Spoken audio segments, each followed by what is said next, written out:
Well, first off, I want to say thanks to the lovely people of Microsoft Windows 10 for forcing us to get that shit. My laptop hasn't been the same since, so I'm bringing this video to you raw and unedited because I did shoot a review for Luke Cage Season 2 the other day. I was in the middle of editing it and my laptop just said, fuck you, we're not doing anything, we're just gonna die. And that's what happened. So until I get my laptop up, my reviews are gonna be like this. So here we go, man. Alright, Luke Cage, Season 2. I'm just going to get right down to it. I'm not going to try to be long-winded here. I'm going to get right to it. Season 2 was very average. Better than Season 1, I will give it that. Season 1 died after Cottonmouth got killed. I think most would agree with that. That's not really debatable. Season 1 took a nosedive. Season 2 was better, but that's still not saying a whole lot because I thought it was really average. And why I say that is because we got like this much meat and this much fat and gristle. Okay, it was mostly fat and gristle and stuff that you didn't care about, stuff that I didn't care about, and I wanted more of the stuff that I did enjoy. Now, the stuff that I did enjoy, I really dug the Bushmaster character. I thought he was savage as fuck. He was a great villain. He was a perfect counter to Luke Cage, and we didn't get enough of him. Like, they established him as a badass character. He was like the Thanos of Harlem, and then he kind of takes a back seat, and then if the show mostly focuses then on Stokes, which was played brilliantly by Alfre Woodard. I think Alfre Woodard deserves an Emmy nomination. I thought she killed it as Stokes, but it just focused a lot on her, and I wanted to see more of Bushmaster, you know what I mean? But both of them together, like, they were two really good villains, so I will say that it was cool. It was cool for what it was. I did watch Jody's Corner's review on this, and I will agree with him that the guy that plays Luke Cage, Michael Coulter, I think his name is, yeah, I agree with Jody. He just doesn't have that swag. Like, he looks like Luke Cage physically, but as far as his, you know, his persona, nah, he's not even close. He's not even close. Like, he doesn't come off as a regular cat from Harlem. He doesn't even seem like he's from Harlem. He looks like he comes from like the suburbs or some shit, you know what I'm saying? But he just happens to be like the darkest cat in the suburbs. But I was like, yeah, nah. Like, he was the least interesting character on this show. And the arc that he has at the end, this is not a spoiler, but the arc that he has at the end, I was like, I'm not buying that. I'm not buying that. It tried to go the whole Godfather 1 route, and if you've seen Godfather 1, you know what I'm talking about. If you've seen the show, you know what I'm talking about. They tried to go Godfather 1 route, so at times the show tried to be really gangster, but then it would throw those superhero style fights in there. Like, there are a few fights in here that's really rehashed from the first season. You know, he's taking on a bunch of goons, they're shooting at him, the bullets are bouncing off, he's popping people upside the head, you hear Wu-Tang in the background. It's always cool to see because I love Wu-Tang Clan, I love a good fight scene, but it is becoming a lot, you know, a little repetitive, where I'm like, okay, you know, I've seen this before. And there's a cameo by a certain character where they have a scene together, and his scene was really unnecessary, but it's always cool to see them work together. But overall, man, I thought this was okay. I thought this was okay. If we had more Bushmaster, I think it would have been a lot better. Instead of kind of making him a secondary character at the end, like, dude, like, I could watch Jamaicans all day. Like, Jamaicans to me are the funniest people. I love the accent. Like, I wish I had a Jamaican accent. Like, I grew up on Long Island, New York, so there was a lot of Jamaicans around.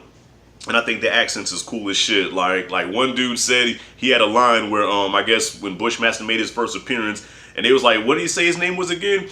And he was like, well, you know them Jamaican niggas, you don't know whether they singing or talking. It's true, man. Jamaicans just have like the coolest accent, you know, so I wish we would have got more of that. But, oh, and Misty Knight, oh my God, Misty Knight, listen, that chick is Nubian. Like, if you look up Nubian in the dictionary, there's a picture of Misty Knight with the tight-fitted suit and that metal arm. Like, that chick is just freaking just beautiful. But I didn't like her character. Like, she was such a cop, and when her and Luke worked together, it's like, without spoiling it, there are certain things that they do, certain decisions that they make, and you're like, okay, a certain character needs to go. They just need to die. They're just, you know, they need to go. And they know that this person needs to die, but instead of, you know, letting happen, they say, no, we must stop it. We must uphold the law. And then once they do it, guess what happens? More people get killed, more people die, and now it's like, okay, what do we do about it? Man, get the fuck out of here.